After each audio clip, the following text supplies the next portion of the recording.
Far to the east, where citizens of the known realms have not dared step foot in a millennium, lies a region known as the Forbidden Lands.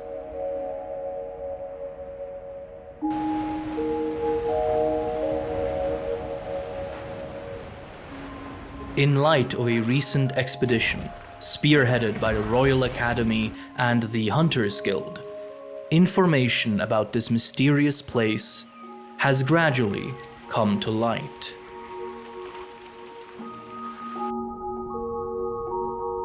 In this piece, the Guild aims to collect all of the knowledge gained in the wake of the White Wraith investigation in an orderly and sanctioned manner.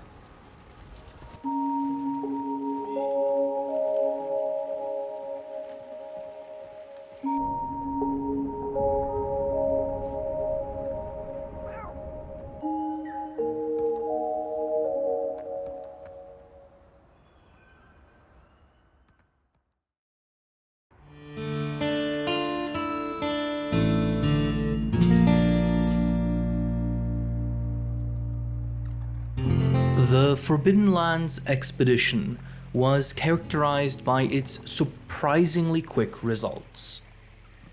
Within days of entering the unknown territories, the expedition team had discovered new monster species, made contact with native tribes, and charted a path further into the eastern regions. By all metrics, the expedition was a resounding success right from the start. But one would not be able to tell that from the accounts of the expeditioners. Numerous contemporary documents and letters were drenched in a sort of dread that seemed contradictory to the expedition's smooth progression. It appeared that by the time the team had crossed the Scarlet Forest, a particular notion had begun gnawing at the participants. Ancient ruins with no clear origins, inexplicable weather phenomena occurring on an unnatural schedule, mysterious devices humming with unknown energies, and beyond it all, a 1,000-year gap in history. The members of the expedition team had begun suspecting that what they were walking on was not merely an uncharted zone, but rather the massive graveyard of a long-lost civilization. And fate would have it that this suspicion would be confirmed beyond a shadow of a doubt in the next biome the expedition reached. With the aid of the Woodwoods of the forest, the expedition team learned of a cavern tunnel to the east that would lead them to another settlement of humans. The morsels of information that they could gather from the Linians were quite enticing. A town of craftsmen and blacksmiths living among tar and flame. Thus, the expedition team ventured forth through the tunnel and found itself in a massive rocky valley, a volcanic region called the Oilwell Basin.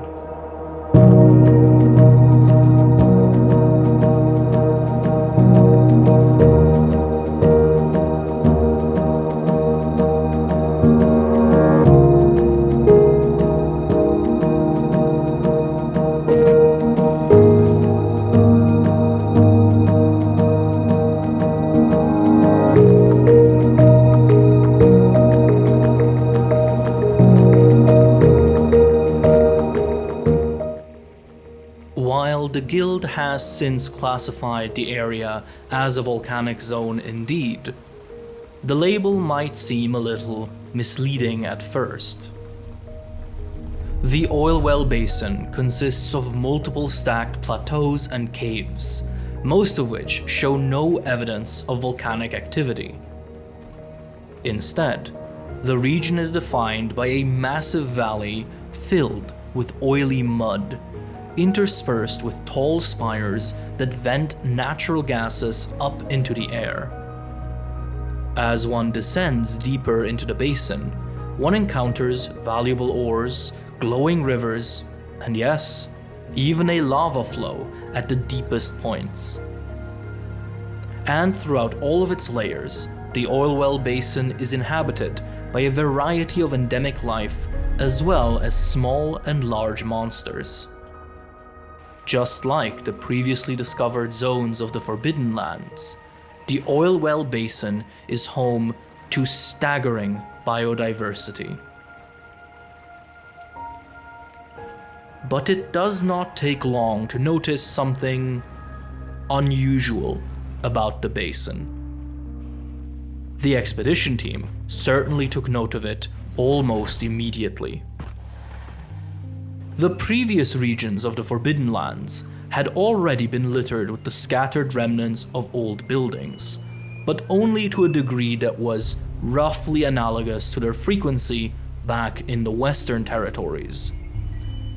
The Oilwell Basin, however, is almost entirely composed of decaying machinery and artificial construction. The many rock layers sit upon ancient pipes and meshes. Paths between plateaus often still display the shapes of railings and walkways, and mysterious, interlocking devices stand in ominous silence in the lower layers of the region. The spires of the basin are, at closer inspection, clearly the remains of ancient chimneys, connected to endless networks of pipes and columns. One glance at this place shatters all doubt. The Forbidden Lands were once home to a splendid ancient civilization, far more prosperous and advanced than any found before. Subsequently, something big must have happened to them. Mysteries such as these are, however, not known to discourage the Guild from doing its job, and so the Oilwell Basin has been quite thoroughly charted. The accessible zone of the region forms a stacked spiral consisting of 4 distinct strata. The uppermost layer of the basin consists of wide open plateaus, generally interspersed with the remains of these ancient machines. Of these plains, many are constantly flooded with muddy or oily waters, guarded by the tall gas vents that define the skyline of this region. Despite this uninviting description, the upper stratum is also where one can witness hordes of Harpios travel in from the Scarlet Forest and congregate on the rocks and flats near the oil fields. This layer is also where one can find one of the Oilwell Basin's signature ores, antimite, a blue mineral with various useful properties. Deposits of it are commonly found in this upper stratum, where they glisten depending on the angle they are viewed from. While the Guild designates this as the uppermost layer of the basin, there are a few isolated plateaus above this one, some of which are even home to some sparse vegetation, a rarity in this zone. The second stratum of the basin is a network of caves and pathways, some of which still receive natural light that floods in from holes in the ceiling. Some of the caves remain covered in oil and mud, including one rather wide oil plain in the north. This layer is also where one can find a peculiar storage area, where an enormous mound of minerals and ores sits in silent mystery. Whether some bizarre natural phenomenon caused these ores to wash up here, or if it was an actual mineral storage used by whatever civilization once lived here, remains unknown.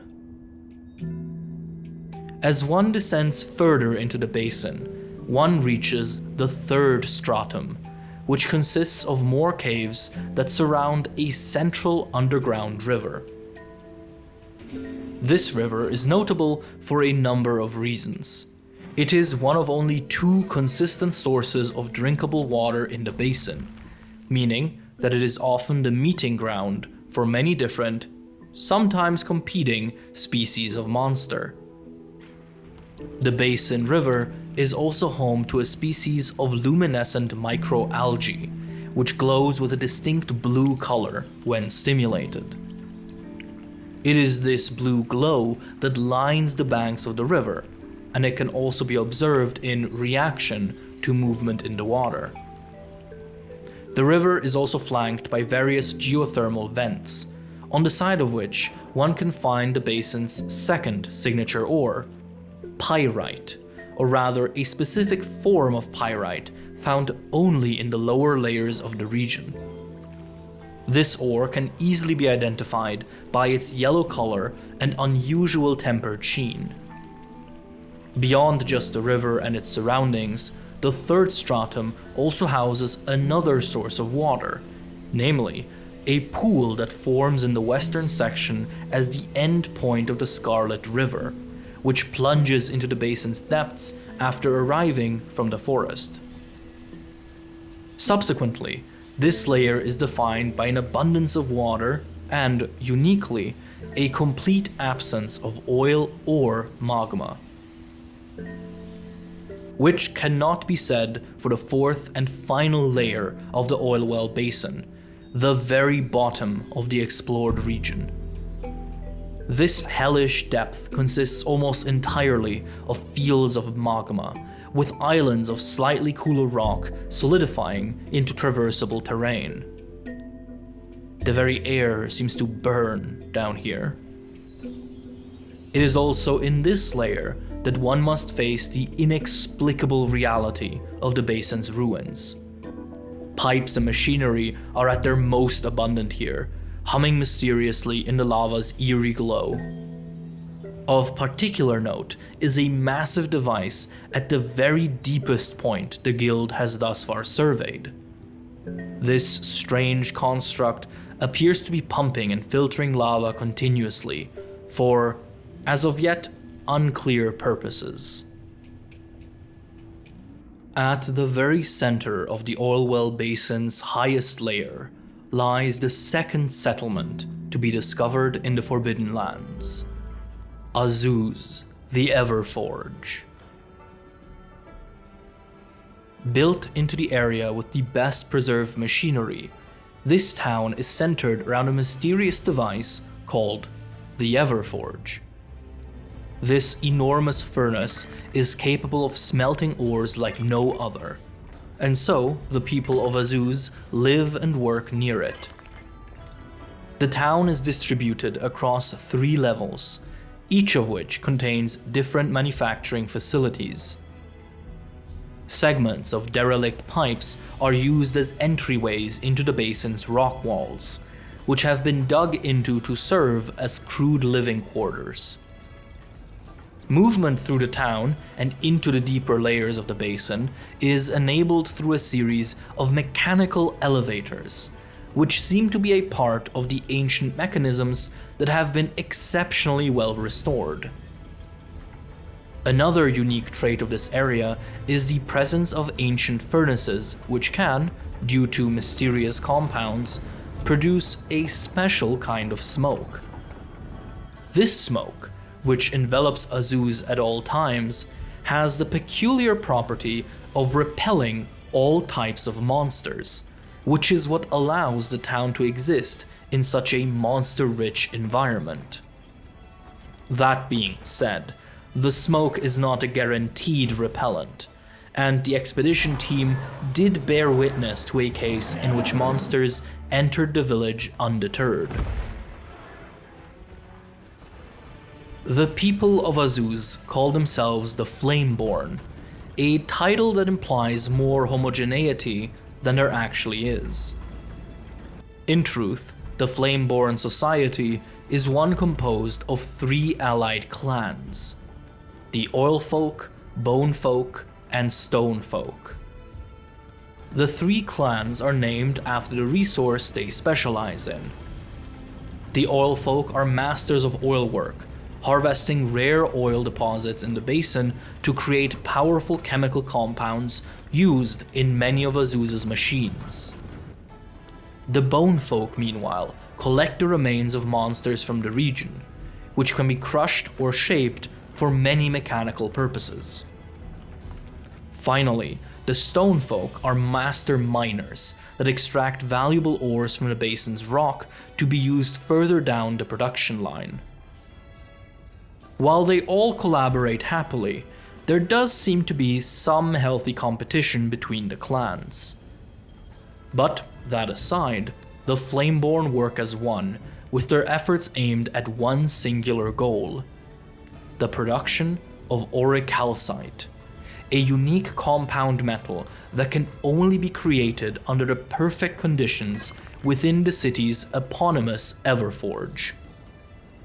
And so, until those conditions arise, the Flameborn prepare their stockpiles with the right materials.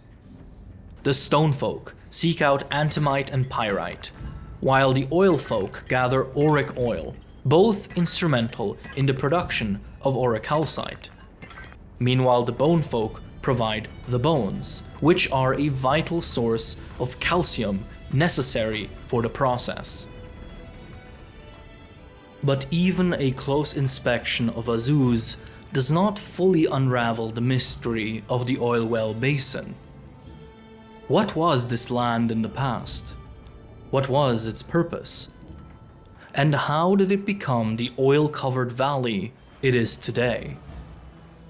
It would be some time before the expedition team would discover the full truth.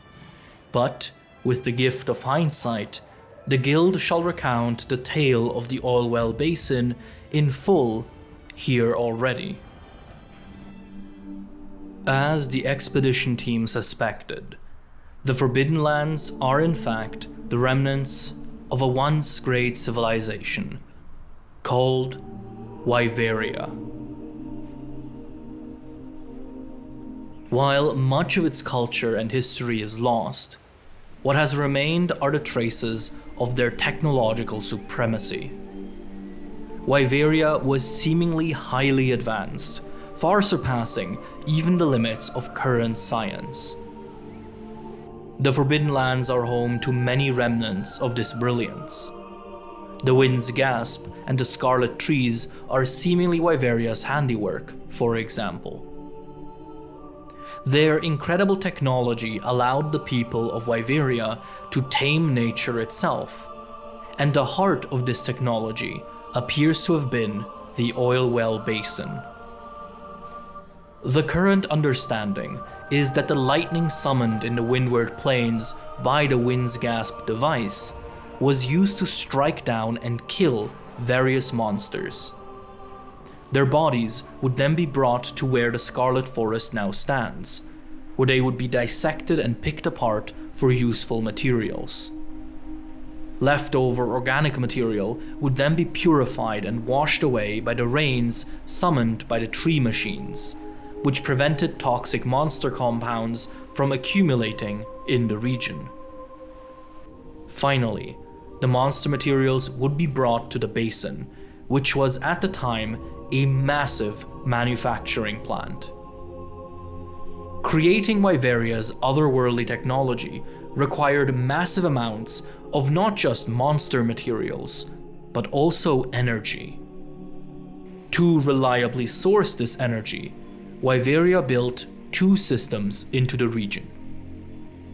A pipe network of so-called successor machines served to tap into the natural geothermal energies of the basin, pumping heat, oil, and even magma from the depths and into the various forges and workshops of Wyveria. And then there was the land spine. This mysterious structure can be found running across the entire Forbidden Lands region, and it is believed that it delivers Wyveria's peculiar energy source, a white compound called Wilk, to their various machinery.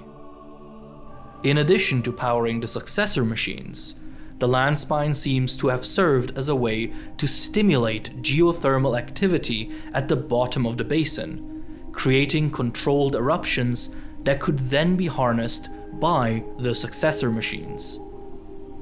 The massive device at the bottom of the basin is believed to have been the central mechanism controlling these processes.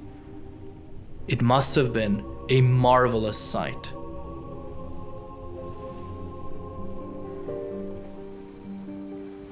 But of course, today's Oilwell Basin offers a very different sight indeed. How did Wyveria's sophisticated manufacturing site become an oil-covered valley? One day, roughly 1,000 years ago, Wyveria fell. It is currently unclear what exactly happened, but it must have happened very quickly, as Wyveria's machines were left running, chugging along on a steady supply of wilk from the land spine, which can still be found in the basin's third stratum, as well as running through Azuz. Among the still active devices are the successor machines, which remained in their active state and thus continued to perpetually pump oil from beneath the basin towards the upper center of the region. A lack of maintenance and supervision of what they were actually pumping, however, led to the pipes becoming home to massive colonies of microorganisms, which grew to such large populations that they began clogging the machinery.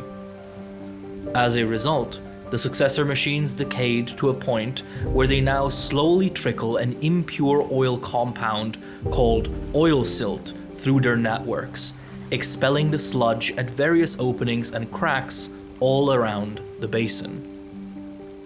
This oil silt spreads across the entire Oilwell Basin and covers its plateaus and crevices thoroughly. This was the state the expedition team found the area in when they first arrived.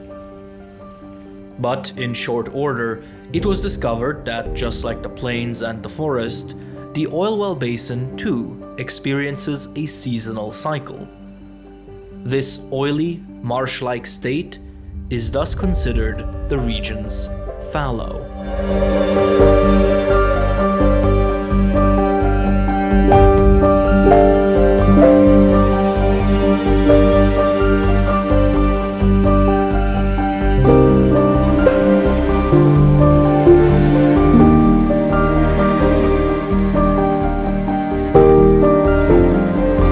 The term fallow refers to a season in which nutrients are scarce, which leads to heavy competition between species and a general state of hardship within the region.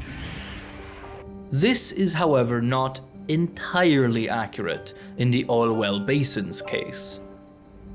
The oil found deep in the earth beneath the region is saturated with particulate compounds that attract and feed numerous species of bacteria, which are themselves quite nutritious.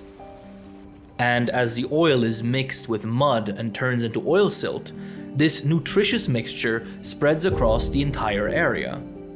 In a sense, the Oilwell Basin is completely covered in nutrients, even during the fallow. And yet, the region still experiences a period of scarcity, because those nutrients are predominantly bound in thick, heavy oil sludge that is inedible to most inhabitants of the basin. The only exception is the lower river, where nutrients are absorbed by the colonies of luminescent algae. But even though they are plentiful, these algae too prove nutritionally insufficient for most larger inhabitants.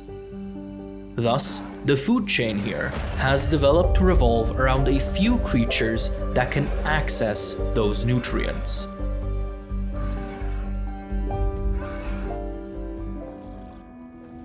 Of all of the basin's inhabitants, the group that is most reliably capable of consuming the region's nutrient matter regardless of the season are the various species of insects.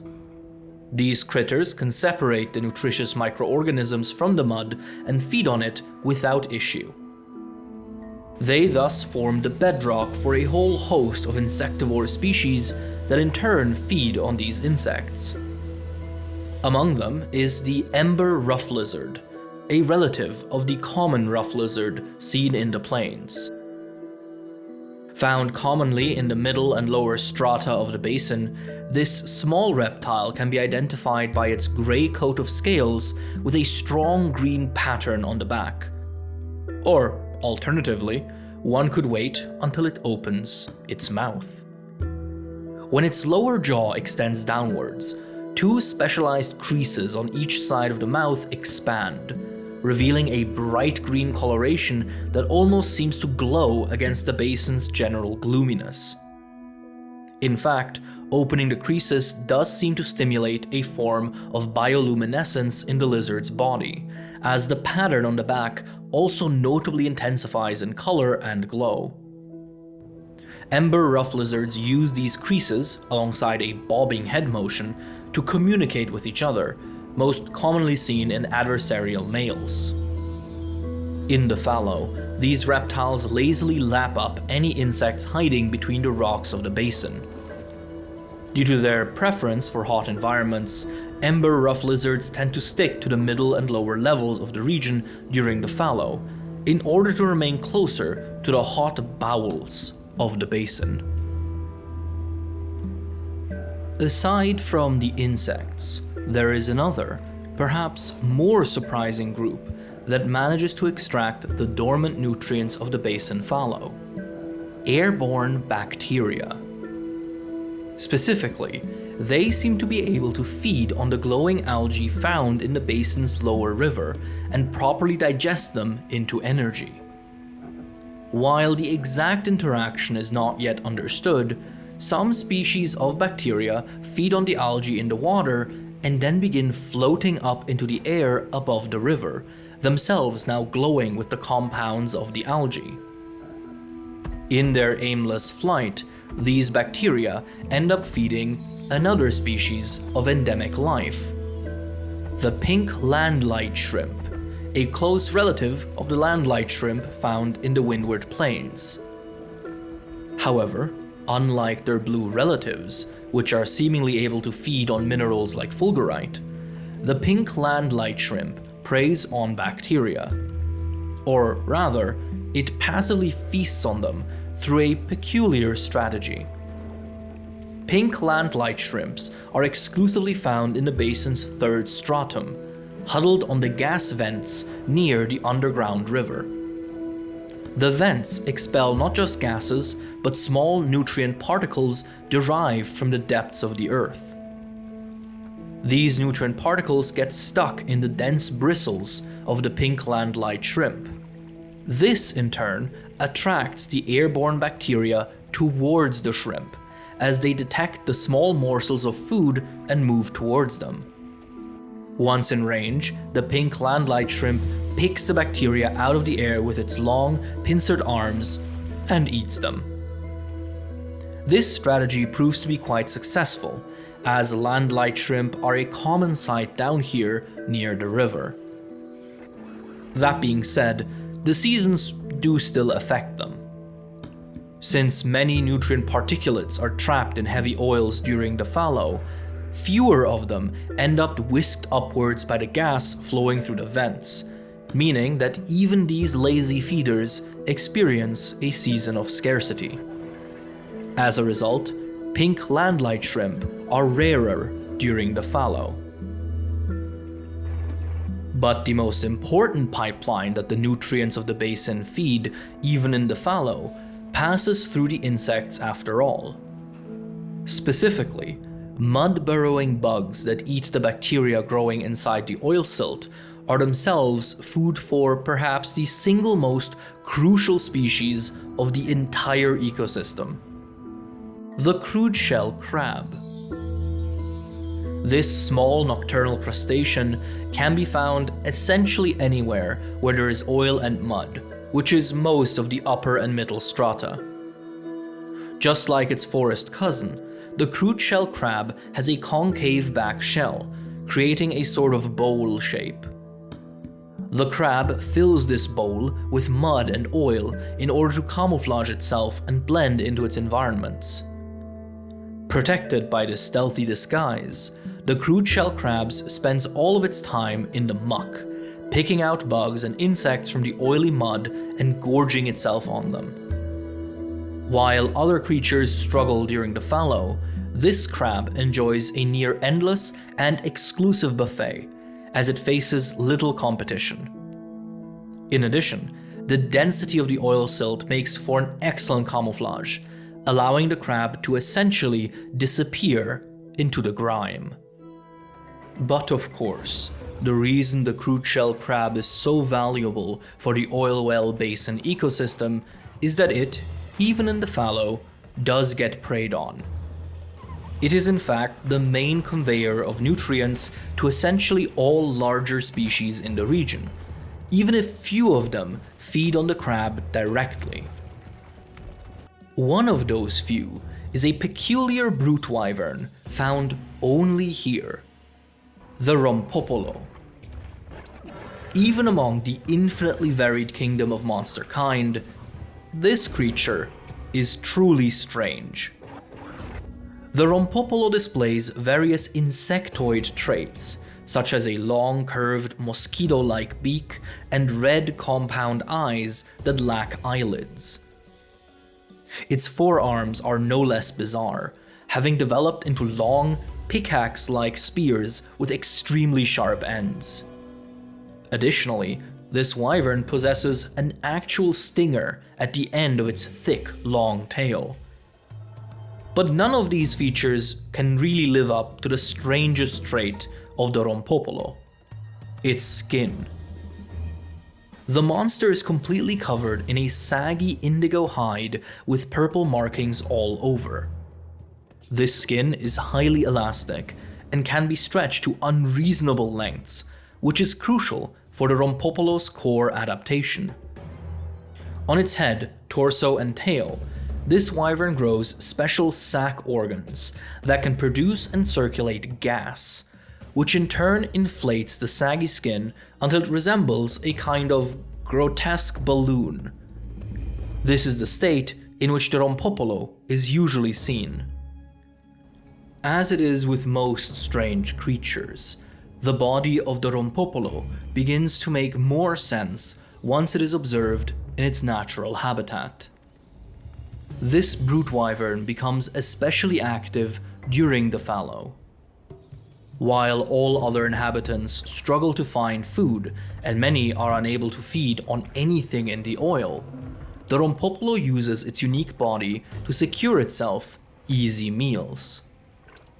By funneling the gas produced in its posterior sac into its tail stinger and then plunging that stinger into an oil field, the Rompopolo can rapidly inject volatile gases into the oil, which builds up pressure so quickly that a small detonation occurs within the silt.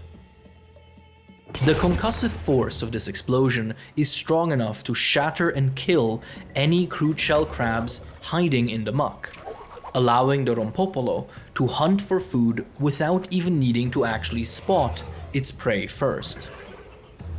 Once the crabs are dead, the Rompopolo uses its long, flexible tongue to feed on their remains. This strategy ensures that, in the fallow, this brute wyvern can feast with very little competition.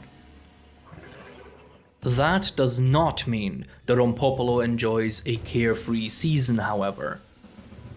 Not only must it stay vigilant against larger predators that might see it as a snack, it must also be ready to defend itself against other Rompopolo, which are its main competition for the best crab feeding spots. Thus, the Rompopolo possesses a few weapons. Its forearm claws can be extremely deadly if they pierce a target, and some guild scholars speculate that they developed as a deterrent to other Rompopolo specifically. Such a weapon does seem quite useful at popping balloons, after all. Besides this, the monster also produces toxins inside of special poison sacs. These toxins are not expelled directly, and are instead mixed in with the gases produced in the anterior and dorsal sacs before being funneled into the tongue of the monster. The Rompopolo can then expel the now toxic gases from a hole at the tip of its tongue, which is often done in a characteristic flailing motion. This same motion can also be performed without the toxic gas, which appears to be the Rompopolo's threat display, although researchers believe it might also be used for courtship during the breeding season. Unfortunately, none of its weapons are powerful enough to make the Rompopolo a top dog in the basin, and it is subsequently dominated by many other large monster species in the region. This may be why this wyvern is only really seen in the fallow, as that is the time when the Rompopolo has the greatest possible advantage. Not only does it have access to a valuable food source others lack, but the widespread presence of oil silt also allows it to weaponize its feeding strategy against enemies, detonating the oily ground beneath them. But while the Rompopolo is the largest creature that feeds directly on crude shell crabs, it is not the most prolific or important one. That title instead goes to the Jellydron. These purple, flat-bodied amphibians are only found in the Oilwell Basin, where they congregate in large numbers on all but the lowest strata. Due to their thick layers of subcutaneous slime, Jellydron can wander through the basin without having to worry about heat and the like. Instead, they can focus on what matters most: devouring crude shell crabs. Jellydron hunt by sitting in the mud with their maws open and biting down the instant they detect an unsuspecting crab crawl near them. This lazy strategy allows them to reliably feed even in the Oilwell Basin's fallow. However, Jellydron as a species can be said to be suffering from their own success. They are, alongside the Rompopolo, one of the only large species that can extract nutrients from the fallow mud. And of the two, Jellydron make for much easier prey. Besides short claws they use for climbing up rock walls, as well as fine hairs that aid in adhesion, Jellydron possess no adaptations that would allow them to defend themselves. Coupled with their plump, nutritious bodies, Jellydron are the perfect meal for any larger carnivore. In fact, nearly every species found in the Oilwell Basin eats Jellydron, including the humans of Azuz. Since this represents an enormous degree of predatory pressure, Guild researchers have speculated that Jellydron have an extremely high rate of reproduction, as their populations would otherwise just collapse, but this has thus far not been confirmed. Curiously, Jellydron do seem to feel the effects of the fallow as well, with their numbers decreasing during the scarce season. However, their ability to persevere even through this period is a testament to their resilience, and the core pillar on which the rest of the ecosystem rests. Of the many species that prey on Jellydron, the smallest one perhaps rivals the Rompopolo in sheer strangeness. This is a pack of Cranodath, a species of social bird wyverns found only here in the Oilwell Basin. Upon first sighting this creature, the expedition team reported that they were not quite sure what they were looking at. And for good reason, as the Cranodath has a most unusual body. While it generally resembles other bird wyverns, specifically the flightless runner wyvern infraorder, the Cranodath's head consists of a bizarre structure of 4 foldable plates that surround the extremely tiny head. Additionally, these plates appear to have metal fragments growing along the outer edges. Again, This strange adaptation makes more sense when observed in action. Cranodath form small packs of 4 or 5 individuals and team up to hunt. Their primary prey are Gelidron, which they secure using their unique weapon.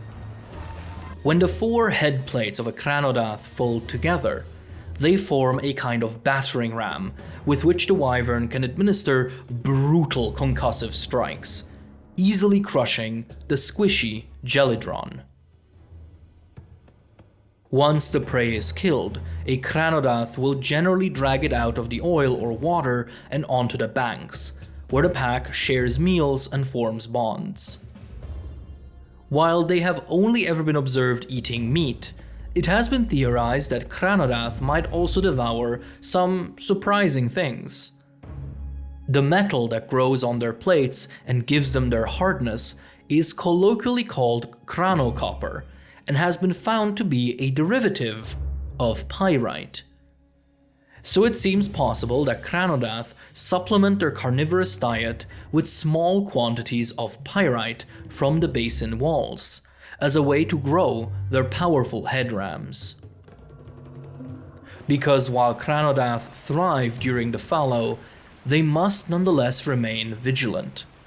Their small size makes them suitable prey for some larger monsters.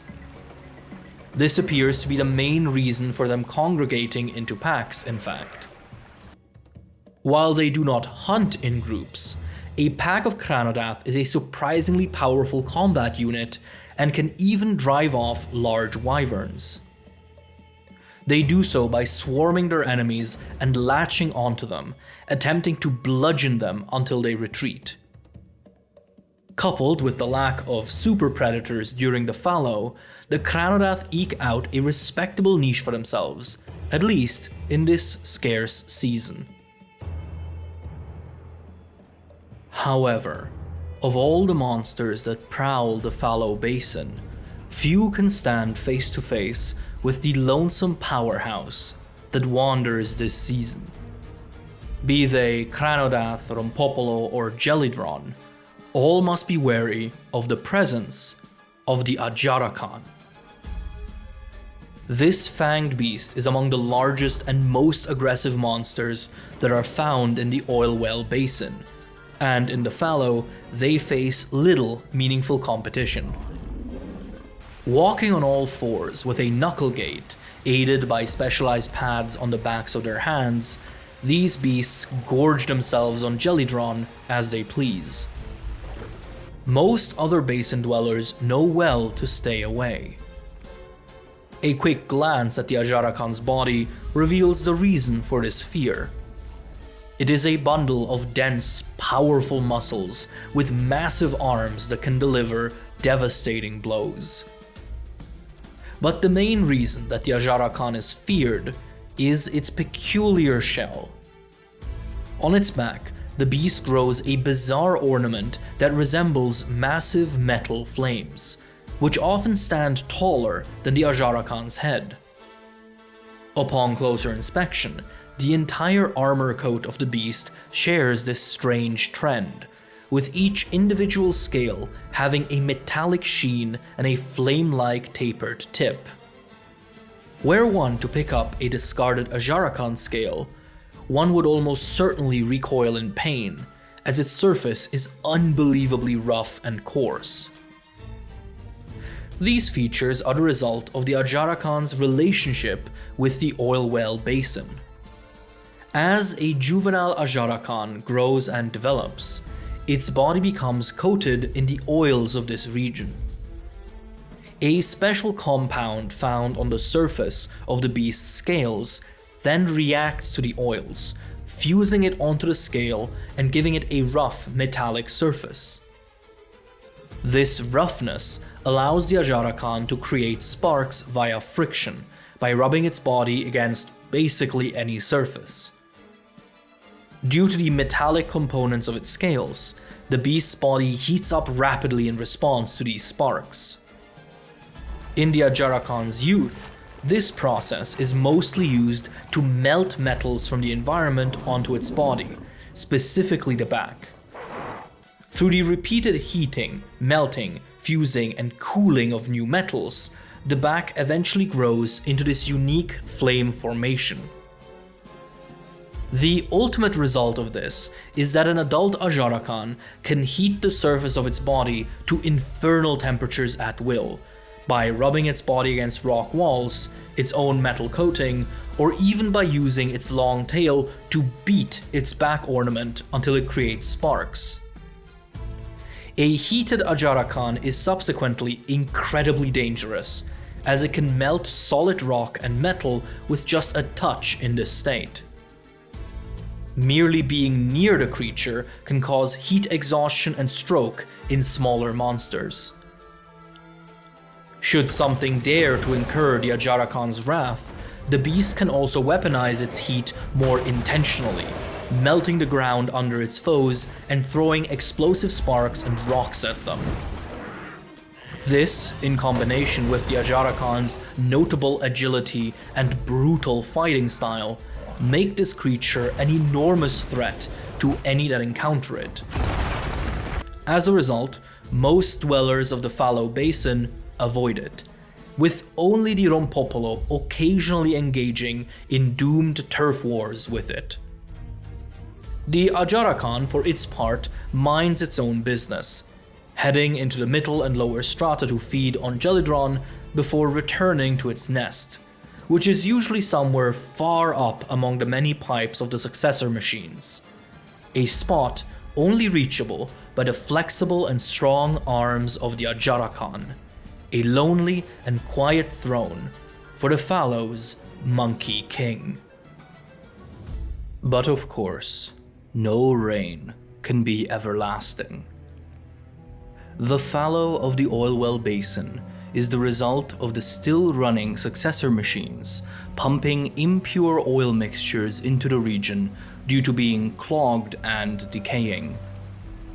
But this season too ends due to the influence of another machine that was left turned on when Wyveria fell. At the very bottom of the basin lies the magma valve, which serves as the intersection point between the land spine and the basin's machinery.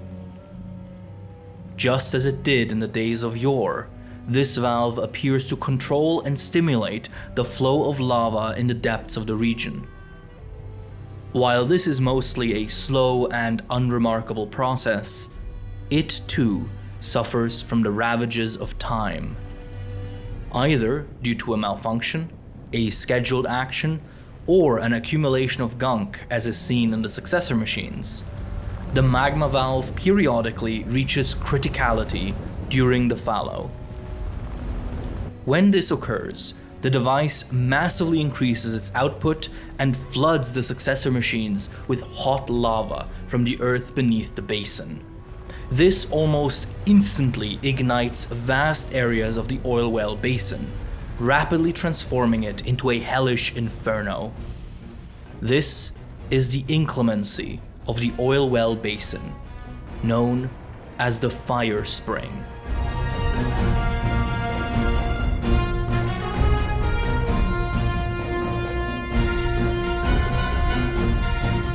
During this time, the basin is nigh unrecognizable. The air hums with suffocating heat, the walls blacken from smoke and flame, and the vents of the upper stratum spew tall fires into the very skies, blotting out the sun with their black residue. Humans cannot even venture into most of the region without protective gear and elixirs, and many creatures hide underground or flee from the flames outright. Nowhere is safe, as the oil burns and the rocky walls and floors of the basin emit steam and smoke through their cracks. Even the underground river, which is usually a safe haven, is not spared. The luminous algae die off from the heat, leaving the area as dark and oppressive as the rest of the basin. The intensity of the heat, as well as the speed with which it increases, is far superior to what one would usually expect even from a volcanic zone. Symbols emerging from the machine's mud-caked surfaces reveal the truth.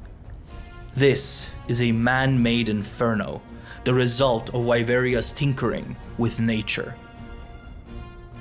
And so, many inhabitants of the basin must quickly escape. Among them is the crude shell crab, which is especially affected by the Firespring. Because they cover their bodies in oil silt and have oil seeping into their various crevices and tissues, these crabs are highly flammable and will perish instantly if they catch fire. Due to this, they spend the inclemency in hiding, burrowing deep underground where the heat and the flames cannot reach them. This, of course, has ramifications for the entire ecosystem. With the absence of the keystone species, food becomes even more scarce during the Firespring. This inclemency represents one final brutal test of the basin dwellers' perseverance, one which they have to endure on mostly empty stomachs. And yet, there are some creatures that actively thrive during the Firespring. One such species are the ember rough lizards, which become much more active during the inclemency and begin appearing in all strata of the region. Why exactly they seem to prefer the heat is unclear, but some scholars have suggested that it might be related to them being cold-blooded. Another species that profits from the Firespring's hellish conditions is the pink landlight shrimp. The ignition of oil and organic material within the successor machines causes enormous gas buildup that rushes through and out of all of the vents in the region, including the smaller ones near the underground river. This accelerated gas expulsion also means an increased amount of nutrient particles, which can in turn attract much more airborne bacteria. So to take advantage of this, pink landlight shrimp crowd the gas vents during the Firespring and try to catch as many nutrient particulates with their bristles as possible, which allows them to lure in and feed on bacteria. This abundance causes the landlight shrimp population to boom during the inclemency, with a variety of giant individuals emerging from the nutritious feast. Maybe the most surprising beneficiary of the Firespring is humans. Due to being located far away from the lava flow, Azuz manages to remain comparatively cool even during the Firespring, and its people are well adapted to living in hot environments. But beyond that, this inclemency is a time of joy for the Flameborn, as it heralds the beginning of the Firespring Festival. As the basin is engulfed in its unnatural heat, the Everforge of Azuz becomes usable. The three clans of the Flameborn thus present their offerings: Antimite, Pyrite, and Wilk from the Stonefolk, Auric Oil from the Oilfolk, and massive pressed bones from the Bonefolk. Through the Firespring's infernal temperatures and the Everforge's mysterious technology, these components are fused together into various unique ores of varying purity.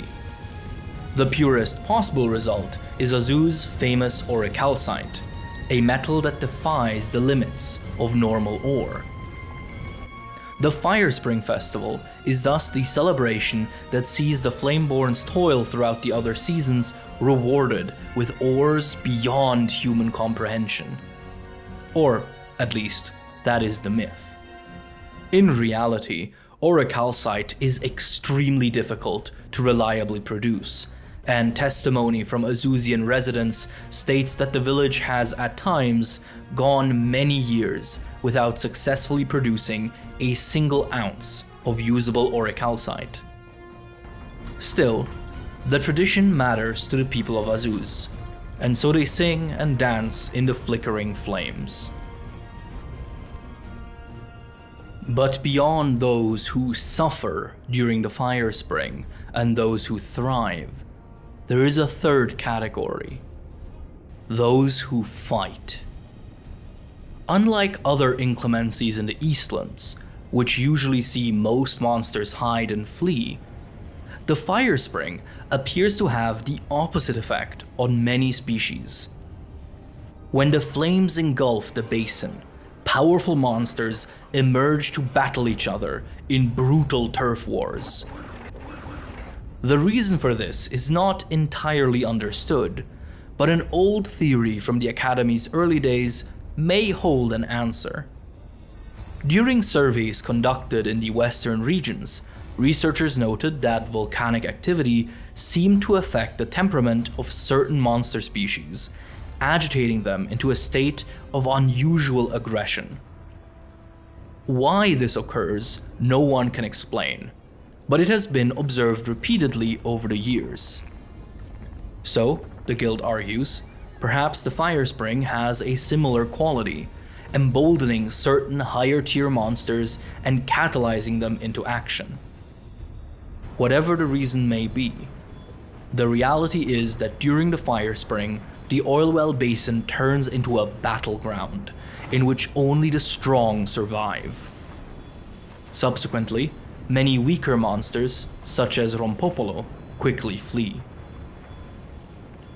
And they are right to do so, because the power hierarchy of the basin changes dramatically as a particular visitor enters it during the Firespring.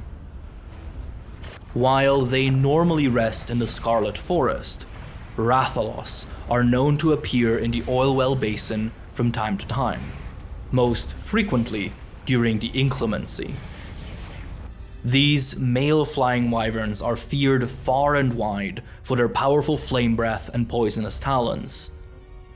But while their physiology and ecology are fairly well understood, the Guild remains somewhat puzzled at its presence in the basin. In the forest, the Rathalos has food and mates, and stands largely unchallenged outside of that region's apex. Why would it bother traveling to the basin during its inclemency? While this matter is far from settled, observing the seasonal cycles of the Eastlands has given rise to a compelling theory. The Firespring in the basin generally overlaps with the fallow season of the forest. In the previous documentary episode regarding the forest, it was illustrated that during the fallow of that region, Rathalos are a common sight as they begin patrolling their territories to defend them from intruders, while their female partners venture into the plains to secure food. The hypothesis thus proposes that when the Firespring starts, already patrolling Rathalos from the fallow forest sense the effects of the volcanic activity and travel to the basin to investigate. Additionally, the expedition team did once report finding traces of a wrath nest near the border between the basin and the forest. Thus, it may also be possible that the Rathalos found here during the Firespring are individuals whose nests are already close to the basin, and whose patrol led them into the volcanic zone in search for a fight. And a fight is exactly what the Rathalos are in for, because the deep rumbling of the basin and the abyssal heat of the magma awaken another well-known monster, pulling it upwards from the depths it usually rests in. While it can very rarely be spotted in other seasons as well, the Firespring is when one may most likely encounter a Gravios. These enormous armored flying wyverns are a common sight around the volcanoes of the Western Territories, but it took some time to confirm their presence in the east as well, due to their rare emergence. And even now that it has been sighted and observed in the basin, the role that the Gravios plays in this ecosystem remains challenging to unravel. That is due to the Gravios' anomalous ecology owing to its unusual diet. Within its gut, this wyvern cultivates a unique bacterial colony, which grows and matures alongside the monster. This colony is capable of extracting energy from rocks and ores, with a surprisingly high energy yield. Thus, the Gravios is one of very few monsters that can entirely live off of materials such as rocks, coals, ores, and minerals. Coupled with the fact that its massive body and nearly indestructible hide make it completely invulnerable to predators, it is no exaggeration to say that the Gravios stands completely outside of an ecosystem's natural food chain. And therein lies the problem for the guild. How does one ascertain the ecological niche of a creature that preys on nothing and is hunted by nothing? In the case of the Gravios, one does it by collating known information about its broader ecology with the specific conditions found in the Oilwell Basin. Despite being almost exclusively found in volcanic environments, the Gravios walks a sort of temperature tightrope. Its gut bacteria are able to process many different ores, but they are most effective at digesting highly volcanic rocks extracted from deep within the magmatic zones. Thus, a Gravios must venture into the infernal abyss for optimal feeding. Its body is adapted to this specifically. Its tough shell repels heat and resists burns, and the wyvern's internal organs are all concentrated in the very center of the body to maximize the amount of time it takes for external heat to reach them. These traits grant the Gravios the exceedingly rare ability to fully submerge itself in lava for extended periods of time. And yet, the creature is always wary of dying to overheating. The specific way in which a Gravios' gut bacteria extract energy from ore is that they use the wyvern's body heat to cause small, controlled explosions within the body, which catalyzes the chemical process that allows for ore digestion. This, however, further creates heat within the Gravios, as well as leaving behind toxic and hot waste materials. And because the Gravios' heat insulation is so effective, heat cannot dissipate out of the body any easier than it can penetrate it from the outside. The wyvern does have special processes that allow it to vent heat and waste materials out of its body, but they too are not infinitely efficient. Thus, the Gravios must very carefully manage its body temperature, ambient heat, and digestive process to avoid dying an infernal death. And this is where the guild hypothesis about the Gravios' niche in the Oilwell Basin comes into play. It has been theorized that Gravios usually live in the deeper layers of the basin, beyond the lava rivers that the expedition team could not cross. But then, once the Firespring starts, it raises the temperature of the entire region extremely quickly and to levels not commonly found in other volcanic zones, which forces the Gravios to emerge into higher, cooler areas of the region to avoid overheating. While the validity of this hypothesis remains undetermined, it does provide a compelling explanation for the fact that Gravios mostly appear during the inclemency and why they seem to not feed on the ores near the surface. They already get their fill from the abysmal depths they usually inhabit. Once within the explored zone of the inclement basin, the Gravios is agitated by the volcanic activity like most other monsters in the region. However, even profound agitation might not be enough to compel other monsters to face off with the Gravios, as it is an extremely formidable opponent. Its enormous heavy body can crush foes with ease, while its armor rejects all but the most powerful counterattacks. More amazingly, however, the Gravios can outright weaponize its digestion process. The energy extraction from ores produces two main waste products within the Gravios' body: an amalgam of toxic gases and a burning hot liquid. Both types are sequestered away in specialized storage organs until they can be expelled. In the case of the gases, they can exit the body through special vents on the underside of the wyvern, which the Gravios may do when near an irritating enemy. The gases often have various dangerous qualities, such as being soporific, poisonous, or simply so hot that they ignite instantly when coming into contact with oxygen. The Gravios will thus strategically employ its various gases to battle its foes. But the wyvern's deadliest weapon is derived from its burning hot waste liquids. After being produced during digestion, these liquids are stored and concentrated in a flame sac, where their potency is amplified. To expel the liquids, the Gravios must spew them from its mouth as a concentrated liquid beam, sometimes called a heat beam.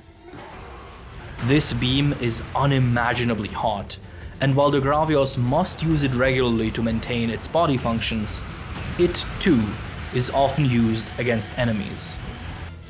In all of the known animal kingdom, there are very few creatures that can survive a direct hit from a Gravios' heat beam, as it burns through just about anything in milliseconds. It is this weapon, in fact, that deters most attackers. But while many theories surround the Eastland Gravios, and while it has been observed battling other monsters during the Firespring many times by now, there are still mysteries surrounding it. Chief among them is the matter of its life cycle. The juveniles of this species, called Basarios, have so far not been sighted in the Eastlands at all. It seems unlikely that they too live only in the depths of the Basin, due to the known fact that Basarios have softer shells which are not yet heat resistant. More crucially, Basarios are not born with the ability to live entirely off of ore. They must first cultivate the necessary gut bacteria and enter symbiosis with them over their adolescence. Until that is achieved, Basarios are known to eat an omnivorous diet, including insects, small animals, plants, mushrooms, and some softer rocks. Considering all of this, it has been suggested that Basarios spend their youth in some as of yet unexplored region of the Eastlands, venturing into the Basin upon reaching adulthood and becoming Gravios. With the appearance of both Rathalos and Gravios, it is clear that the Firespring causes a significant shift in the power balance of the Oilwell Basin. As expected, this causes many lesser monsters to simply flee. However, the Ajarakan is unique in that it adapts to the inclemency by changing its social attitudes. When the flames of the Basin rage, these usually solitary fanged beasts actually band together into small troops containing only 2 to 3 individuals at a time. This alliance only lasts as long as the Firespring, but in that time, the Ajarakan become a formidable force that can, through their combined strength, put up a serious fight against both the Rathalos and the Gravios. Together, they help each other secure food and survive in these dire times. But ultimately, none of this matters. The Rathalos, the Gravios, the Ajarakan, the small monsters, the endemic life, even the Flameborn of Azuz, they are but secondary characters, bit players of this season. Because during the Firespring, another, usually elusive creature may make its appearance. And while it often goes unseen for years and even decades, all inhabitants of the Basin fear it. Even those that have never met it feel the instinctual dread within their bones, the knowledge that in the Oilwell Basin, the unprepared will one day be consumed by the one and only apex of this region. Within all Basin creatures dwells this primordial vision, life burned away by a deep black flame. And sure enough, during some Firesprings, one may spot it. The slithering, cunning monster that stands at the top of the food chain. The many-armed horror of the oily abyss. The new Udra.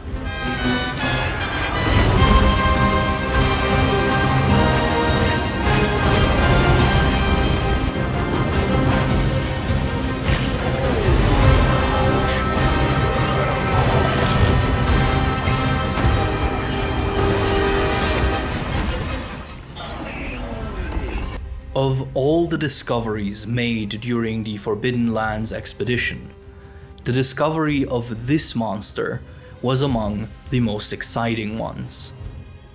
It resembles no known large monster, with its boneless body, 8 total limbs, of which 6 are used for movement, and hidden beak. Thus, the guild chose to create an entirely new classification for it.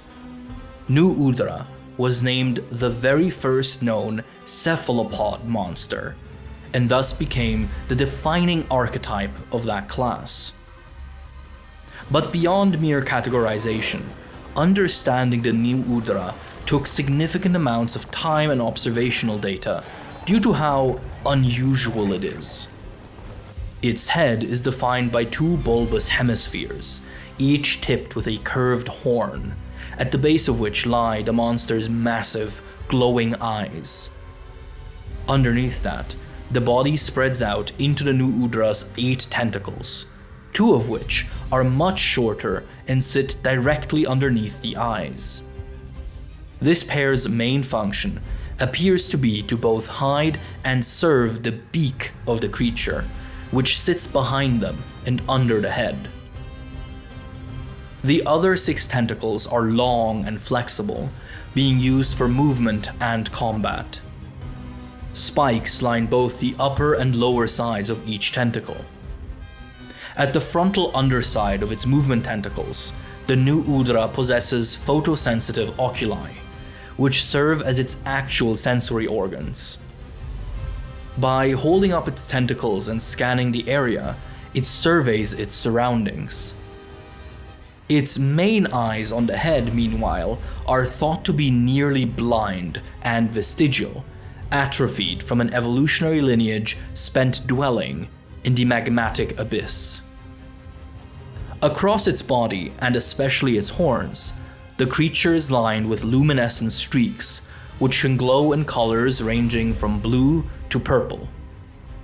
But such a basic description does not do justice to the New Udra's otherworldly presence and ecology.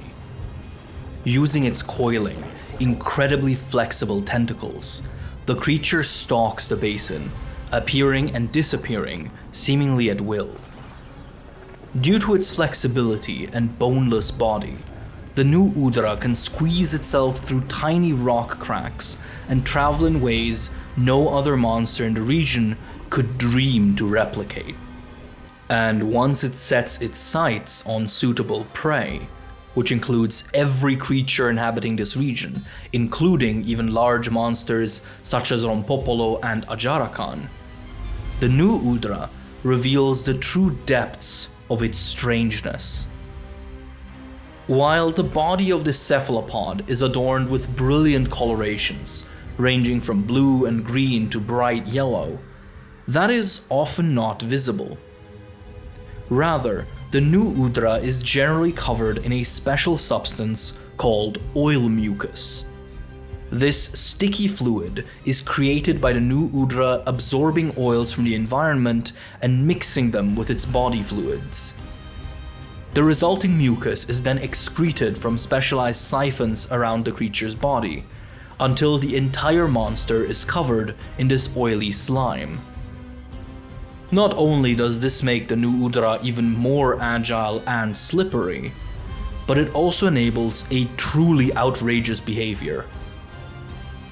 One of the creature's siphons appears to be specially evolved to be able to ignite the oil around it. By activating this mechanism, the new Udra sets its entire body on fire, becoming a roiling mass of flame and death. Miraculously, this does not harm the creature at all, due to the presence of a translucent protective liquid that sits between the skin and the ignited oil mucus. So while its body becomes a blaze that scorches all that even come near, the new Udra remains unaffected. And so, the infernal cephalopod hunts and feeds as it sees fit. Its usual hunting method is as effective as it is brutal. The new Udra fully envelops prey with its mantle and tentacles, before tearing them apart with its beak, goring them within seconds. For larger prey, the monster uses its spiked tentacles to inflict brutal wounds that tear chunks of flesh clean off. Even in prolonged conflicts, the new Udra has the natural advantage. While most basin dwellers are resistant to heat to some degree, the ambient temperature of the region, in combination with the heat produced by the new Udra's burning body, are certain to eventually exhaust most monsters. Not to mention that any attack made on the new Udra results in the attacker finding themselves burned and charred, as the flames of the cephalopod's body greedily lick their skin off and singe their flesh. Should an opponent prove particularly stubborn, the new Udra can weaponize its flames further. By flailing its tentacles, it can fling chunks of burning oil mucus around itself, either intentionally at a specific target or as a wide-range bombardment around its body. Needless to say that getting hit by this attack is deadly to most creatures.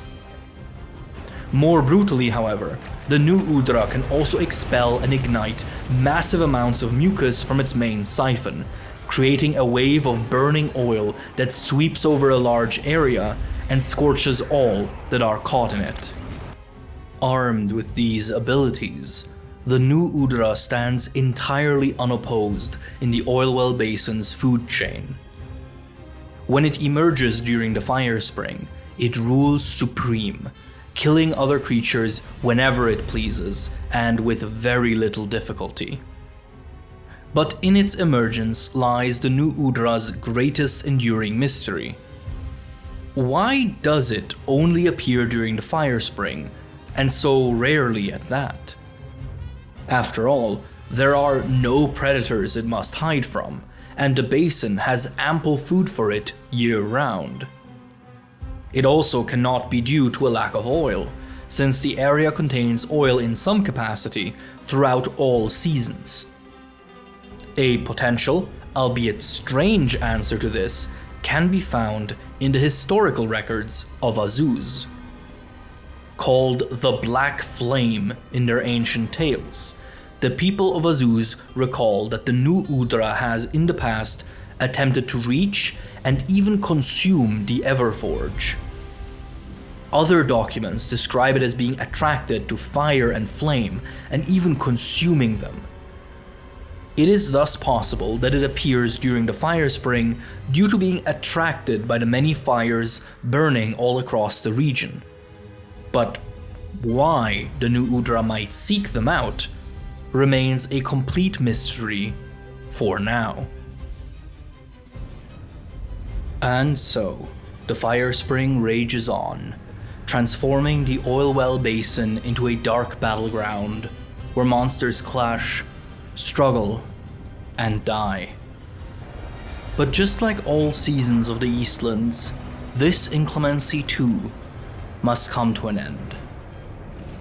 after the magma valve has cleared its mechanism by expelling its vast stores of lava, it eventually returns to its usual rhythm, pumping molten rock at a slow pace and without funneling it into the successor machines. As a result, the heat subsides soon after, and the Firespring ends. But the basin stands transformed nonetheless. The sudden and violent heating of the region, coupled with the flames that engulfed it, have burned away much of the oil and gunk, both on the surface and within the successor machines. Stagnant matter all around the basin has been incinerated into nutritional ashes, which float down into the basin and become more accessible than they have ever been. Thus, a season of bounty and calm sets in. The Oilwell Basin enters its plenty.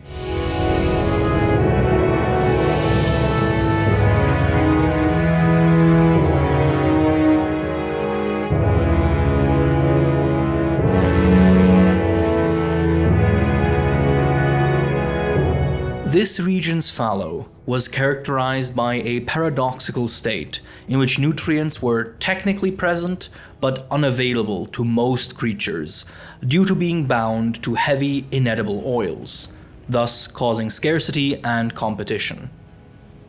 In the plenty, however, the oil has been burned away by the Firespring, freeing up the full breadth of the basin's nutrient particulates to all its inhabitants. The result of this is almost immediate abundance. Now that the nutrients no longer have to first be consumed by bacteria, insects multiply rapidly due to having direct access. This in turn revitalizes all insectivore species in the basin, which has further knock-on effects for the entire food chain. The underground river, meanwhile, recovers its stock of luminescent algae, which in turn revitalize a new generation of glowing airborne bacteria. In summary, the nutrient cycle in the plenty is born anew. Very rarely, that cycle even receives a contribution from an unlikely donor. At the bottom of the explored basin lies a small magma flat, where one may find the New Udra sleeping during the Firespring. Guild scholars assume that this is the monster's nest for the duration of the inclemency. Now, usually, this area is quite unremarkable in the plenty, simply cooling down like the rest of the lower basin. But every so often, this little nook is filled with massive curtains of organic frills, almost resembling algae. These are, in fact, New Udra eggs.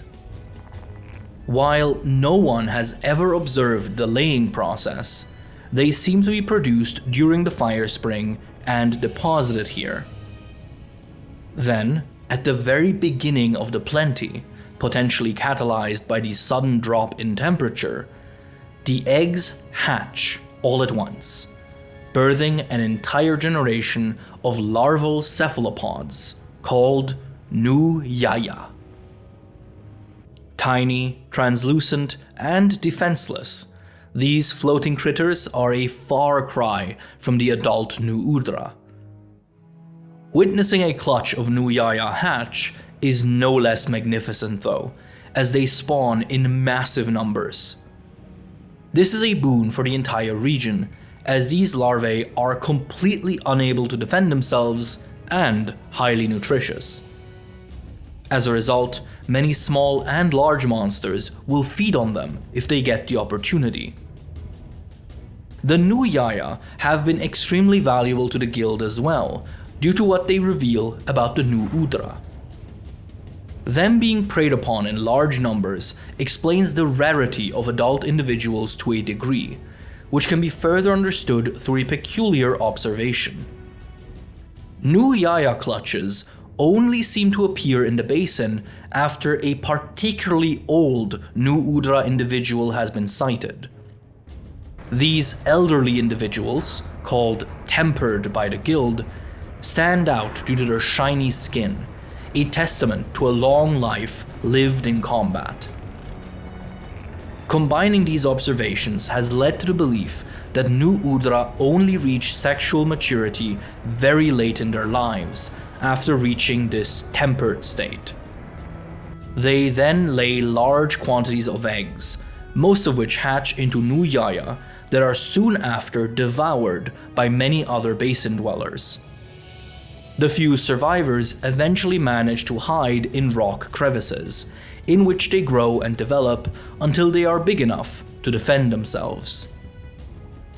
The presence of small airborne critters like the new Yaya, as well as the booming insect population, make the plenty the ideal season for another very important species to reappear in the Oilwell Basin.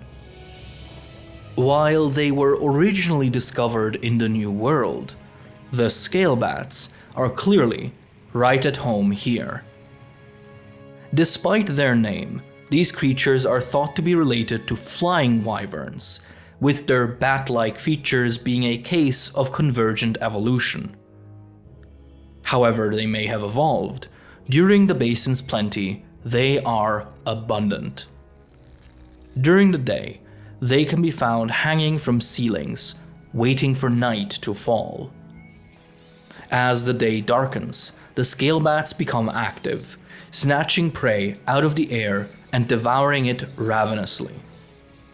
In order to stay light enough to fly, scale bats have an extremely fast digestive cycle and, subsequently, produce a lot of dung. This excrement is vital to the cycle of the basin, as it becomes a bedrock for many detritus species that recycle it into more nutrients, which in turn feed many other microorganisms across the region. Curiously, the scale bat is not the only resident of the Oilwell Basin that was originally discovered in the New World. The lower strata of the basin are some of the only known environments that possess the right conditions for the existence of sparkler jellies. First seen in the New World's coral highlands, these strange creatures require a mix of gentle wind currents for gliding and a steady supply of easy airborne microprey for feeding in order to survive. Luckily, the areas near the underground river provide both factors, and thus sparkler jellies can often be seen near it. While they are present in all seasons, their populations increase massively in the plenty, thanks to the greater density of airborne organisms. The most common sight are the smaller yellow individuals, which are thought to be the males. But exclusively during the plenty, one may also spot a female. Called a peony sparkler jelly, they are massive, many times larger than their male counterparts. Not only that, but the females are also much more colorful, with a soft blue body illuminated by multicolored small light nodules. Closer inspection has revealed that these lights are actually eggs and larvae lining the tentacles. Subsequently, male sparkler jellies use these glowing strings of colorful beads to identify the females. Ironically, this mechanism is crucial to the survival of another inhabitant of the underground river. In the shallows of the river, one may spot the blink angler, a bizarre fish that seems to be halfway between aquatic and terrestrial life. While its body still resembles a fish, it can often be found sitting with most of its body out of the water. The discovery of the blink angler has thus reinvigorated the guild's theories regarding the development of amphibious fish species. The blink angler, for its part, does not care about any of that. Its only concern is snacking on some delicious sparkler jellies. The fish grows a lantern on its head, which is shaped in a way that mimics the glowing tentacles of a female peony sparkler jelly. This display attracts unsuspecting male sparkler jellies towards the blink angler, which then swallows it whole.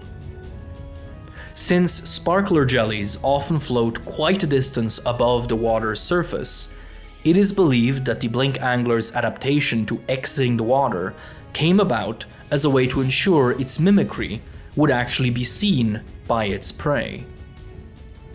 But while the plenty brings with it many new faces, just as many species that were already active in the fallow remain so in this season as well. The sudden availability of nutrients and the explosion of the insect population are great news for the crude shell crab, which can now feed to its heart's content. Less positive for it, however, are the changes to its immediate habitat. Since the Firespring burns away most of the oil in the region, the ponds of the upper stratum are filled with a watery mud during the plenty. This makes the crude shell crab's life easier in that food is more visible and less elusive. But the absence of oil also makes the camouflage of the crab less effective, as the brighter, more liquid mud of the plenty does a poor job at concealing its presence. The crude shell crab thus experiences both a dramatic increase in its population size and its visibility, which naturally benefits all of its predators. The Jelly-Dron seem to be especially affected by this, as their numbers grow immensely in the plenty. While they were always fairly common in the fallow, this season gives rise to enormous clusters of the amphibians, lazily hanging around the ponds in which they lap up crude shell crabs. This ultimately attracts new monsters to the region as well. In the time in which the inclemency of the Oilwell Basin starts and ends, the neighboring Scarlet Forest continues to experience its fallow season. And while during the Firespring, the basin attracted agitated Rathalos to itself, the plenty instead sees the arrival of Rathian into the area.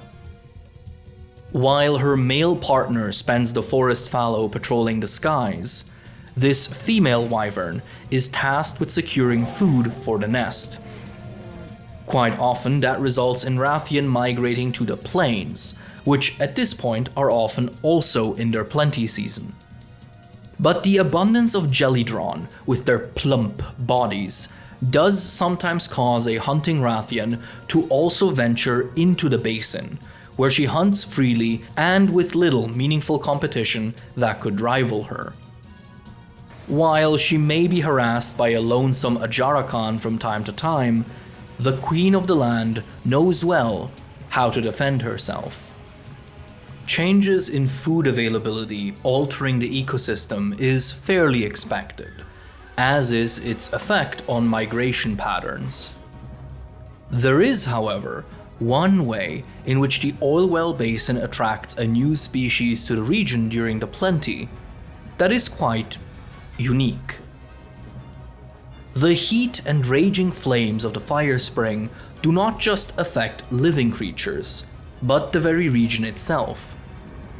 The temperatures scorch the rock of the basin and heat the ores found within it in ways that few natural phenomena could. When the Firespring subsides and the air cools rapidly, so too do the ores of the basin experience an unnaturally fast reduction in temperature. This catalyzes various reactions within the geology of the basin, which manifests as an abundance of pure, extremely shiny ore veins in the plenty. Antimite becomes particularly visible during this time, as the heat and subsequent cooling brings out its vibrant blue color. This is, first and foremost, a great boon for the stone folk of Azuz, who must recuperate their stocks of antimite and naturally appreciate the ore being purer and more visible. But it also attracts Gypseros to the Oilwell Basin. These stocky bird wyverns are quite commonly found in the Windward Plains during its fallow season. But when the plains enter into their plenty state, the gypceros move out and into the Oilwell Basin. This is due to the gypceros' love of shiny objects. Specifically, reflective materials such as ores, gems, and metals are vital to the gypceros' courtship ritual, which is why they venture into the Oilwell Basin to stock up on the now polished and exposed ores. When a gypceros finds a deposit it likes, it will take a bite out of it with its massive beak, keeping the ore in its mouth until it returns to its nest, where it will spit the ore out and arrange it in a pattern. This is vital to the gypceros' courtship ritual, which involves creating a dazzling display of reflective materials, which is then amplified by the gypceros producing a flash of light from its infamous head crest. Thus, the gypceros found in the Oilwell Basin are generally males that are getting ready for the breeding season. Some cunning individuals, however, take a shortcut and claim the abandoned mineral storage room in the middle stratum as their nest. Since it is already overflowing with enormous quantities of shiny ores, much less effort is required to get it ready for the breeding ritual. Of course, if ores were the only factor that mattered, gypceros could appear in the basin at any time. After all, the plenty merely makes them shinier and more visible, but the ore veins are still present in other seasons too. The gypceros, however, is keenly aware of its position in the pecking order. While it is armed with poisonous saliva and its photoactive crest, it stands absolutely no chance against most monsters that prowl this region, especially during the Firespring. Moreover, the hide of a gypceros is quite sensitive to heat and extremely weak to fire, so it is no wonder that they prefer to only venture into the basin during the plenty, when the region experiences its mildest temperatures. And in a twist of fate, the gypceros' appearance in the basin leads to the migration of another monster that is only found here in the plenty. But while gypceros arrive in this region eager to woo a mate, the Nerscylla enters the Oilwell Basin with only murder on its mind. This elusive predator belongs to the Temnocerons, a class of spider-like monsters defined by their segmented bodies, strong exoskeletons, stingers, and 6 limbs, 4 of which are used for walking. In the case of the Nerscylla, its 4 walking legs are flexible and strong, with tufts of hair and similar adaptations that allow it to cling to walls and ceilings despite its large size. Meanwhile, its 2 remaining limbs are modified into scythe-like claws that can shred prey. The monster's stinger, meanwhile, can administer a powerful toxin that knocks prey out, leaving it helpless. The tip of the abdomen is also from where the Nerscylla produces its webbing, which can be used for hunting or for movement. Overall, the Nerscylla is a powerful and skilled predator, and will, of course, gorge itself on the abundant jelly-drawn populations of the basin when it appears here in the plenty. But its true target is the gypceros. One of the more surprising aspects of the Nerscylla is the composition of its exoskeleton. It is both lightweight and extremely durable, yes, but most importantly, it is entirely white for some reason. This matters more than one might think. The natural habitat of a Nerscylla is caves, in which blending in with the darkness is vital. Having a completely white body is thus disadvantageous, as even the slightest glimmer of light will make one more visible. In addition, the Nerscylla's shell is extremely vulnerable to electric shocks. While this may not seem like an issue in the Eastlands, this species evolved in environments in which caves are often inhabited by other monsters using electricity as a weapon. Thus, the Nersilla's exoskeleton displays two key weaknesses that may be detrimental to the Temnoceron. In response to this, Nersilla have developed an extremely gruesome method to offset these problems. They hunt Gypceros by catching them in webbing and putting them to sleep with their stingers.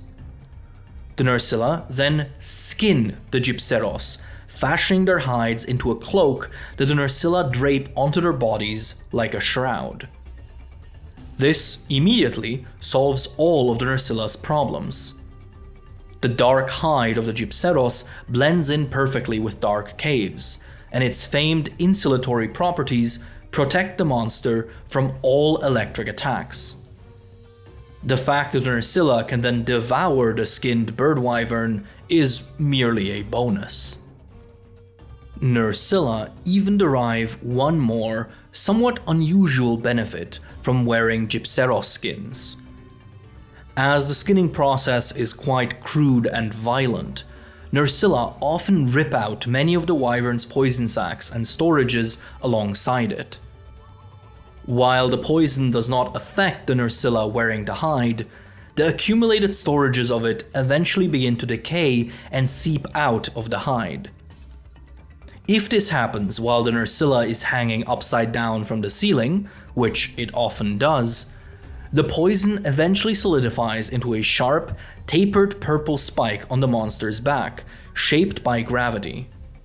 Once formed, these spikes serve as an external poison reserve for the Nersilla, which can absorb it into its body and deliver it to victims with its extendable chelicerae.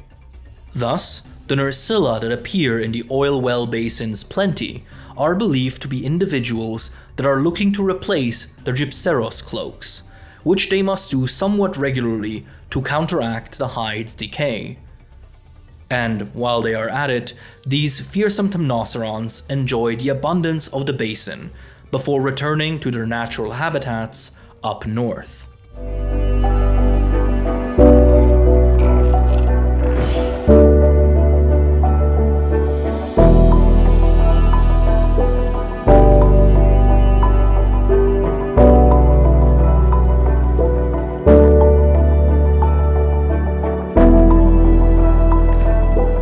So, the plenty of the Oilwell Basin chugs along, with every species enjoying a respite from the hardships of the other seasons.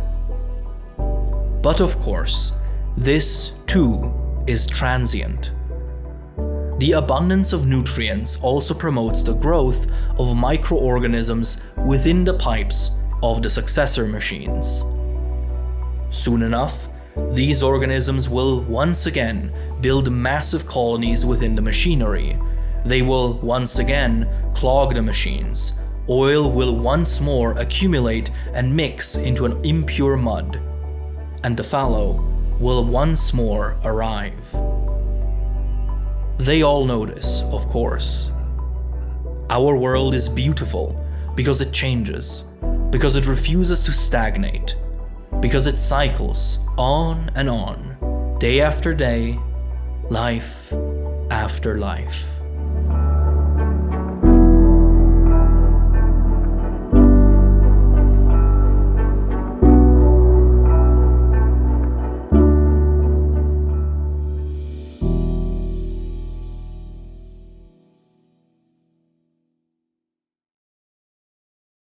This was where the initial assessment of the Oilwell Basin and its ecology originally concluded.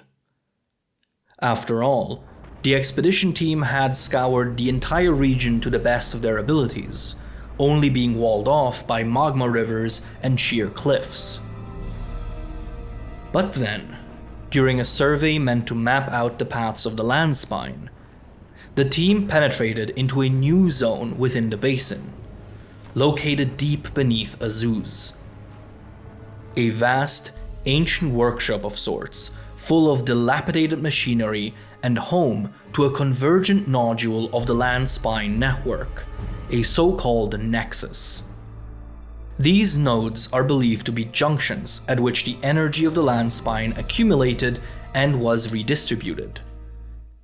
In its current state, this nexus simply circulates energy around the network that permeates the Oilwell Basin, but during the era of Wyveria, it would have powered the many mysterious machines found in this place. Due to it likely having been some kind of factory or workshop, the guild chose to name this zone the Forgotten Machine Works and planned an extended investigation into the place. Of course, the guild should have known. A workshop of this size, with this much energy being funneled to it, would only have been used for one thing: manufacturing weapons. Wyveria was a powerful nation, after all. It is now believed that the Forgotten Machine Works were once a weapon factory, or perhaps even a site at which new experimental weaponry was tested and stored. And across all of history, one truth has remained unyielding. Wherever humanity builds weapons, the Specter of War follows in the shadow of our sins. And so, the guild soon discovered that selfsame Spectre had arrived in the Eastlands as well, and taken the Machine Works as its dark castle. Deep in the Basin it slumbered, the first elder dragon to ever be sighted in the Forbidden Lands. The Gogmazios.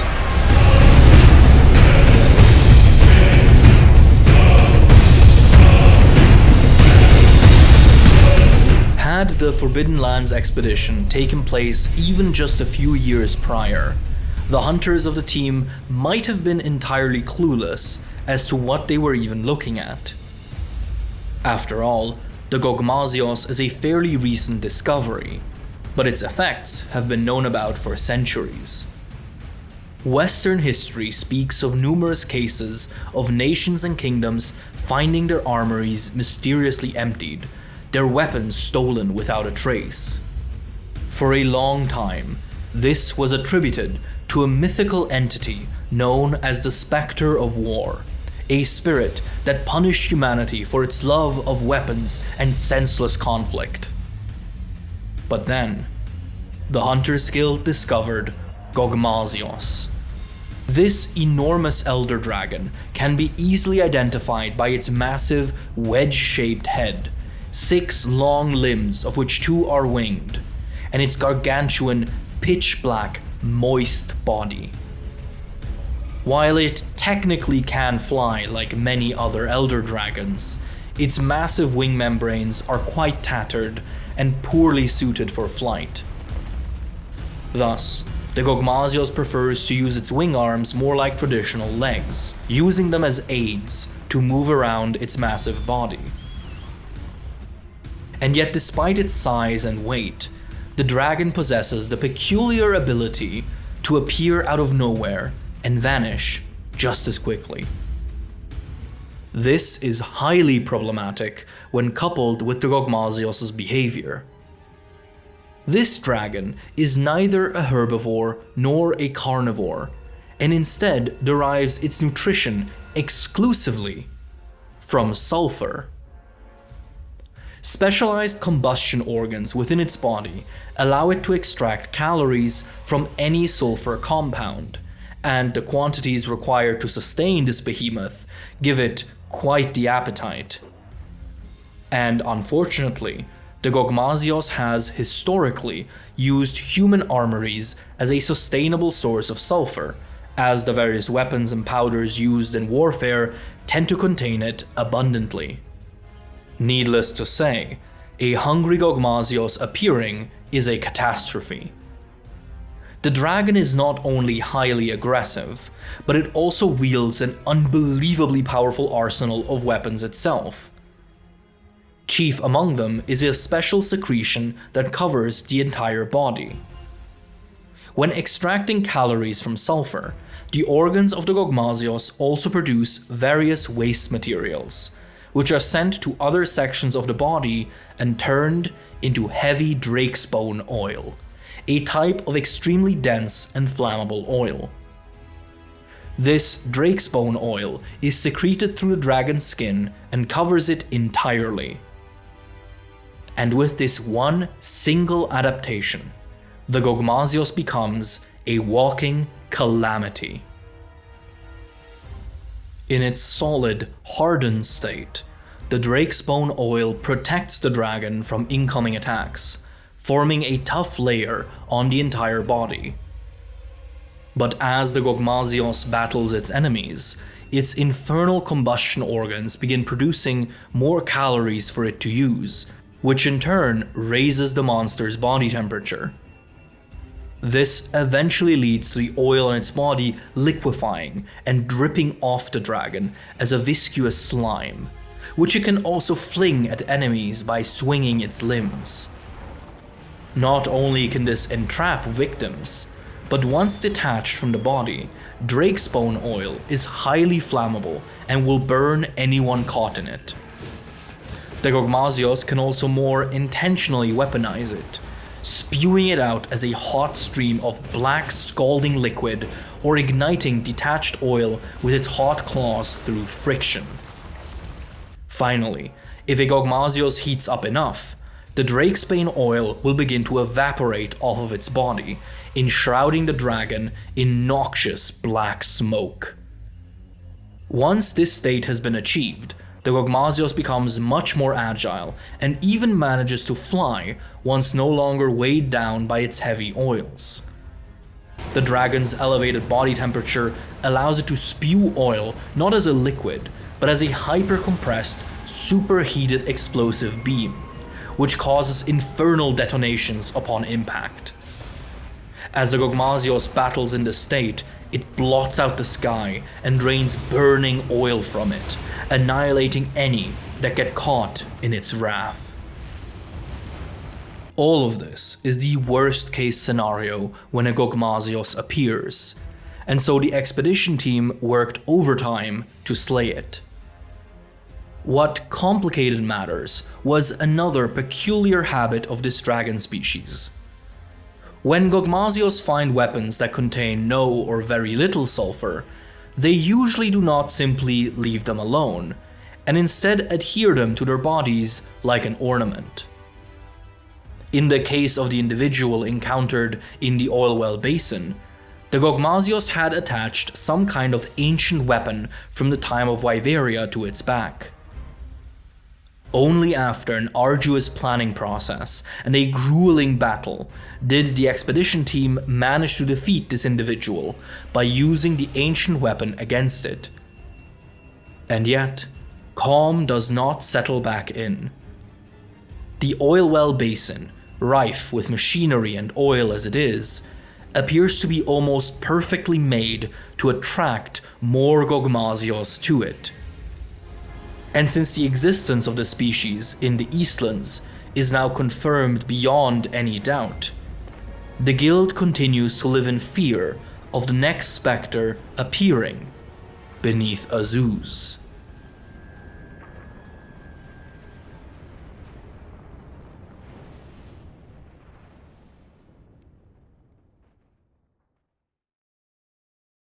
Thank you all so much for watching. I hope you enjoyed the video.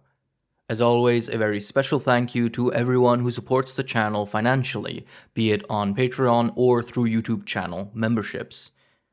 I would like to give a very special thank you to Admiral Frost, Alistair in Wonderland, Argent, Artur Centeno, Autumns, Big Mac, Black Ace 202, B, Bruggy, Carcerion, Chocolate Coat, Claire Miboon, Coomer Noob, Darkest, Destro, Dracovane, Dragonlord, Dissy, Echo But Evil, Ethan Toombs, Everkey, Theopuz, Golden Sushi X, Grüße an Mama, Harpier, Hellbug Hunter, Hutsan, I'm Just Happy to Be Here, Iron Camel, It's Robin Now, Jack of All Shades, Jacob Coleman, Joey Tribby 58, Jonathan Ginsberg, Magenta Magenta, Carl the Crab, Kiefer XL21, Kogath, L3 Lazarus, Lieferdienst, Logan Bilodeau, Lone Strider, Lord Asmodeus, Low Motion Algae, Lufish, M1 Have 1 2, Macaroni Leviathan, Makamawi, Makoto 2, Matt Hat 124, Meta Defiance, Mr. Pyramid, Molly Mockery, My Name Gone, Nico Soleil, Nils Schlatter, Noah Schantz, Oakwood Tree, Paige Gandalf Soda, Pancake Poppy, Person 212, Precum King, Punonym, Quali, Quixotic Metroid 906, Rambling Robin, Regal Eagle, Resident Neko Arc, Wronger 97, Rose, Right Thundi, Ryan Hook, Skiba, Shebo, Silly Wizard 97, Siragon, Sir Newt, Solimer, Soruka, Spark Drake, Tacti Wolf, The Alchemist, The Iciest Man Alive, The Dollarfish, 3 Palicos in a Trench Coat, Tigrex Chew Toy, Tipped Over, Toby Kadachi's Only Fan, Hunk with Good Puss, Uthduna is an Octopus, Vulgar Beast, Volturix, Wandering Soul, Wolf of Time, Wokwani, Zafi, Hino Garcia, Jon H.V. Augenson, and Kuro Neko. Take care, everyone, and I'll see you next time. Bye-bye.